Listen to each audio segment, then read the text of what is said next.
আসসালামু আলাইকুম আমার ভাই বোনেরা, তোমাদের সবাইকে অনেক অনেক শুভেচ্ছা আর অভিনন্দন জানিয়ে আমি নাজমুল ইসলাম তোমাদের মাঝে আবারও ফিরে আসলাম।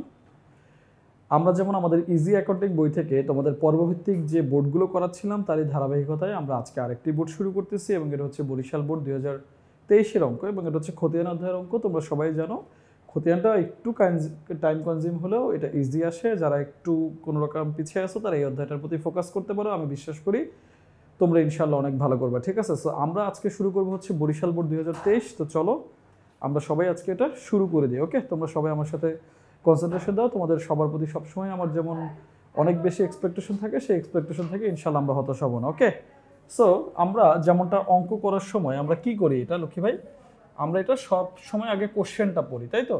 সো আমরা করতেছি বরিশাল বোর্ড 2023-এর অঙ্ক, এটা খতিয়ান। সো চলো আমরা হচ্ছে কি আগে বোর্ডটা একটু পড়ে নেই, কোশ্চেনগুলো আমরা একটু পড়ে নেই। কোশ্চেনে প্রথমে ক নম্বরে বলছে উপযুক্ত হিসাবটির সমাপনী জের।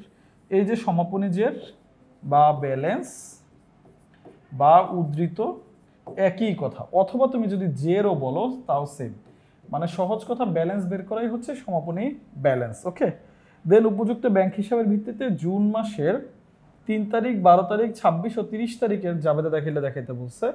সো এইখানে যে আমার হিসাবগুলো আছে সেখান থেকে আমার 3, 12 এবং 26 তারিখের 30 তারিখের জাবেদা তৈরি করতে বলছে। সো আমরা জানি একটা পক্ষ ডেবিট হলে আরেকটা পক্ষ ক্রেডিট, এখানে আরেকটা পক্ষ ক্রেডিট হলে এখানে আরেকটা পক্ষ ডেবিট। সো এটা শর্টকাট তোমাদের বুঝাই দেবে ইনশাল্লাহ। দেন আমাদের আরো দুইটা খতিয়ান করতে বলছে, একটা হচ্ছে নগদান হিসাব এবং আরেকটা হচ্ছে অফিস ভাড়া। এটা টি ছকে করতে বলছে। কিসে করতে বলছে লক্ষ্মী ভাই? টি ছকে করতে বলছে। ঠিক আছে, সো আমরা চলো প্রথমে ক নম্বরের অ্যান্সারটা করি। আমরা এখন শুরু করতেছি হচ্ছে ক নম্বর, আর ক নম্বর হচ্ছে সজীব ট্রেডার্সের আমাদের যে খতিয়ানটা দেয়া ছিল সেই খতিয়ান, এবং এটা হচ্ছে চলমান জের ছক এবং এটার নাম হচ্ছে ব্যাংক হিসাব। ঠিক আছে, সো চলমান জের ছকে প্রথমে কি থাকে? তারিখ, বিবরণ, জাবেদা পৃষ্ঠা, ডেবিট টাকা, ক্রেডিট টাকা, জের, ডেবিট বা ক্রেডিট জের। ওকে, এবং এই ডেবিট টাকা মানে কি? এই ব্যাংক যেগুলো ডেবিট সেটা এখানে গেছে, ব্যাংক যেগুলো ক্রেডিট সেটা এখানে। তার মানে আমাদের জাবেদায় যে হিসাবগুলো ব্যাংক ডেবিট সেটা এখানে, আর আমাদের জাবেদায় যে হিসাবগুলো ব্যাংক ক্রেডিট সেটা এখানে। ডান। ওকে, এটা করা শেষ। এখন আমরা হচ্ছে গিয়ে চলো সব যেহেতু আমাদের বসানো দেয়া আছে, আমরা একটু ব্যালেন্সটা বের করি। কিভাবে আমার ব্যালেন্স দেয়া আছে? জুন মাসের 1 তারিখে আমার ব্যালেন্স বিডি কোথায় দেওয়া আছে? ডেবিটে। ব্যাংকের হিসাব সবসময় ব্যালেন্স বিডি ডেবিটেই হয়, এটা সবসময় মনে রাখবে। ঠিক আছে, এরপরে আমাদের বলা আছে জুন মাসের 3 তারিখে নগদান হিসাব, অপোজিট নাম, এবং ব্যাংক এখানে বলা আছে ডেবিট। তো যেহেতু আমাদের ব্যালেন্স ডেবিটে ছিল, আমাদের আবার ডেবিটে আসছে, তাহলে আমাদের এটা যোগ হয়ে গেল 50,000। ঠিক আছে, ডেবিট ডেবিট হলে যোগ, ক্রেডিট ক্রেডিট হলে যোগ, অপোজিট হলে মাইনাস। এই একটা ফর্মুলা মনে রাখবা, ডেবিট ডেবিট যোগ, ক্রেডিট ক্রেডিট যোগ, আর এই দুইটার উল্টা হইলেই মাইনাস। দেন হচ্ছে আমাদের 12 তারিখে ক্রয় হিসাব বলা আছে এবং এখানে দেখো ব্যাংক হিসাব ক্রেডিট বলা আছে। সো এইটা কমে গেল, মাইনাস হইলো কত টাকা? 6,000। আগে ছিল কত? 50,000। 6,000 কমলো, হয়েছে কত? 44,000। হয়েছে কত? 44,000। ওকে, ডান। দেন জুন 26 কমিশন হিসাব, এখানে বলা আছে ব্যাংক হিসাব ডেবিট। সো আগে আমার ছিল 44 ডেবিটে, এখন আবার আমার আসছে ডেবিটে কত? 2,000। তাহলে ডেবিটে প্লাস হয়ে হলো কত? 46। তার মানে debit debit plus credit credit plus, আর উল্টা হইলে মাইনাস। ডান। ওকে, এরপরে বলছে 30 জুন, 30 জুনে বলছে অফিস ভাড়া। কি ভাড়া? অফিস ভাড়া। অফিস ভাড়া কত? 8,000 টাকা। এখানে এখানে ব্যাংক কি বলা আছে? ক্রেডিট বলা আছে, তার মানে ব্যাংক আবার কমে গেল। সো আমার এখানে 46 ছিল, এখন আবার 8,000 টাকা কমে গেল, তাহলে আমার এখানে আছে কত? 38,000 টাকা। আমার এখানে আছে কত? 38,000 টাকা। এই হচ্ছে আমার ব্যালেন্স। তার মানে আমরা কি করছি? যে কারণে টাকা বাড়ছে ব্যালেন্সের সাথে সেটা যোগ, আর যে কারণে কমছে সেটা বিয়োগ। শেষ। ওকে, এখন যে তথ্যটা তোমাদের পরবর্তীতে বলবো সেটা হচ্ছে ব্যাংক হিসাব আসলে কখনো ক্রেডিট ব্যালেন্স হয় না লক্ষ্মী ভাই। ব্যাংক হিসাব সবসময় কি হবে? Kind of debit balance. Okay, এখন আমরা করব হচ্ছে খ নাম্বার, আর খ নাম্বারে আমাদের এখান থেকে কি বলছে? এই হিসাবগুলো থেকে আমাদের 3, 12, 26 এবং 30 তারিখের জাবেদা তৈরি করতে বলছে। কি তৈরি করতে বলছে লক্ষ্মী ভাই? জাবেদা তৈরি করতে বলছে। তো এইটার যে গোপন তথ্যটা যেটা আমি তোমাদের বলে দিচ্ছি সেটা হচ্ছে যে হিসাবগুলো ডেবিট, ব্যাংক যে হিসাবগুলো ডেবিট পাশে বসছে সেগুলো ব্যাংক ডেবিট হবে, আর এই নামগুলো ক্রেডিট হবে। আর যে হিসাবগুলো ব্যাংক ক্রেডিট পাশে বসছে সেই হিসাবগুলো ব্যাংক ক্রেডিট হবে, অপোজিট নামগুলো ডেবিট হবে। তার মানে এইটা ডেবিট, তাহলে এখানে ক্রেডিট, এইটা ক্রেডিট, তার মানে এখানে ডেবিট। তারপর আমি প্রত্যেকটা তোমাদের এক্সপ্লেইন সহকারে ইনশাল্লাহ বুঝাই দিব লক্ষ্মী ভাই, ঠিক আছে? চলো, প্রথমে বলছে এই দেখো এখানে ব্যাংক ডেবিট, তার মানে নগদান হিসাব ক্রেডিট, প্রথম তারিখের যেটা। তাহলে এটা কখন হয় ব্যাংক ডেবিট নগদান ক্রেডিট? যখন আমরা ব্যাংকে জমা দিই। তার মানে ব্যাংক হিসাব এখানে কি হবে? ব্যাংক হিসাব ডেবিট নগদান হিসাব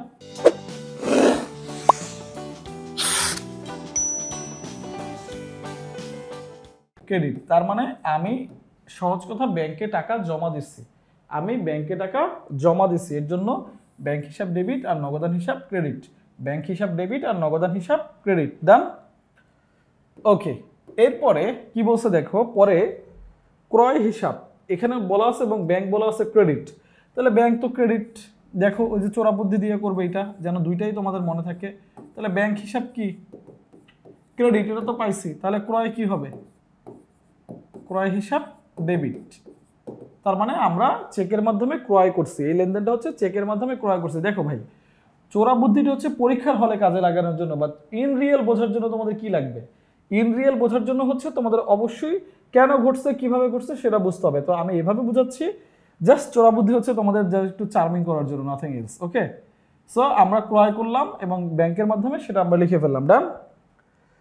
এরপর আমাদের বলছে এই যে দেখো কমিশন বলা আছে এবং ব্যাংক ডেবিট বলা আছে। তার মানে আমরা এই কমিশনটা পাইছি, ব্যাংকে টাকা বাড়ছে। তাহলে ব্যাংক যেহেতু ডেবিট, ব্যাংক হিসাব ডেবিট আর প্রাপ্ত কমিশন হিসাব ক্রেডিট।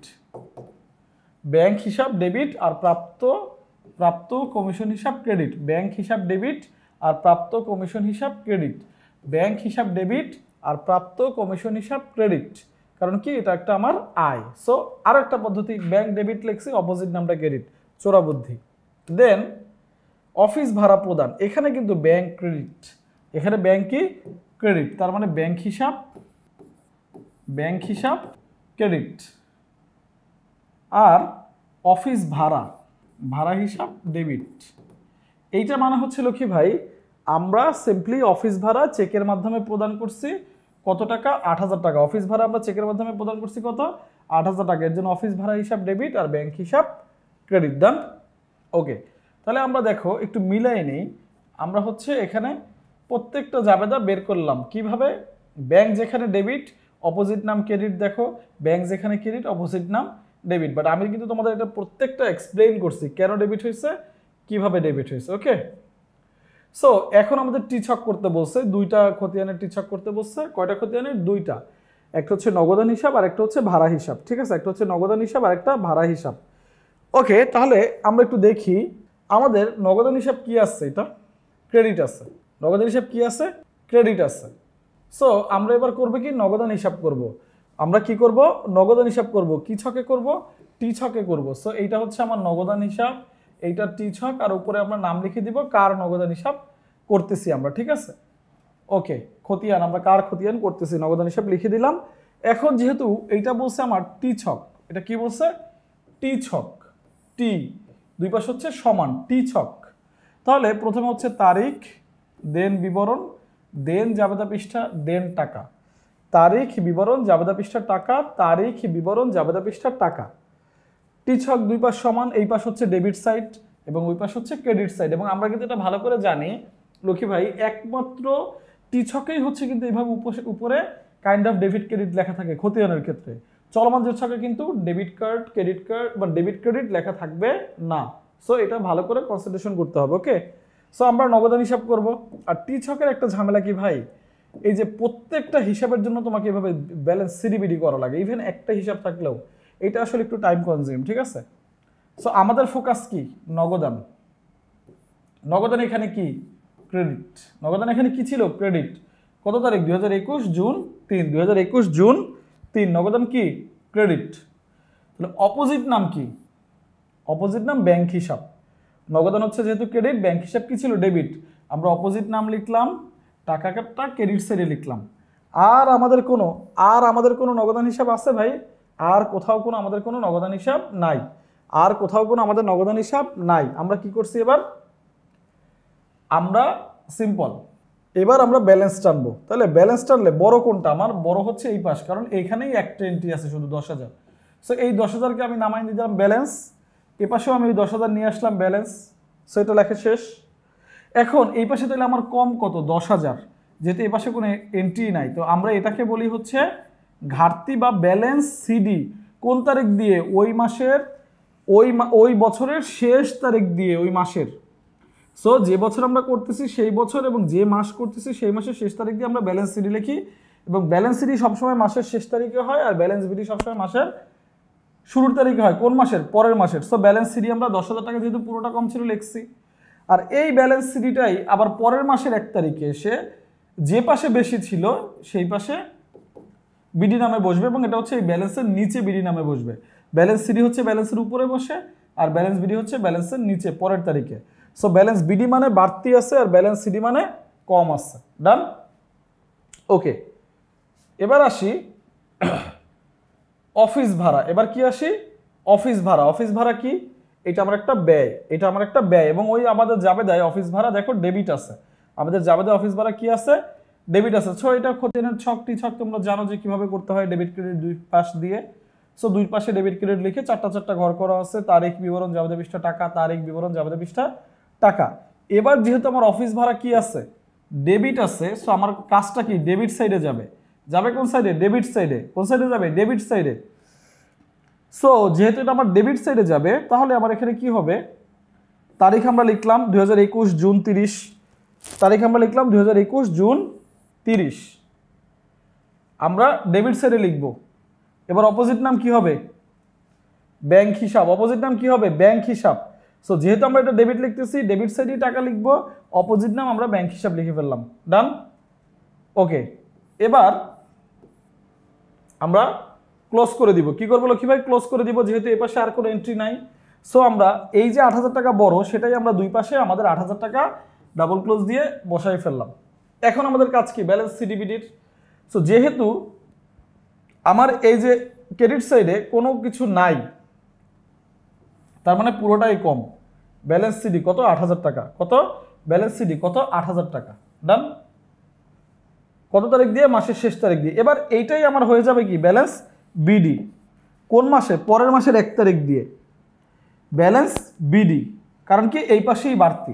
সহজ কথা ভাই, ব্যালেন্স সিডি মানে যে পাশে কম আছে সেটাই উপরে যতটুকু কম আছে ব্যালেন্সের, আর ব্যালেন্স বিডি মানে ওই যে সিডি যেটা হয় সেটা পরের মাসের 1 তারিখে এসে ব্যালেন্স বিডি হয়ে যায়। তাহলে আমরা টি ছক করলাম। কয়টা করলাম? দুইটা। একটা হচ্ছে আমরা অফিস ভাড়া করলাম, আরেকটা আমরা কি করলাম লক্ষ্মী ভাই? আমরা নগদান করলাম। সো আমরা এই যে বরিশাল বোর্ড 23-এর একটা অঙ্ক ছিল, যেখানে আমাদের কয় সমাপনী যে দেন আমাদের জাবেদা এবং টি ছকের অফিস ভাড়া এবং নগদান হিসাব করতে বলছে।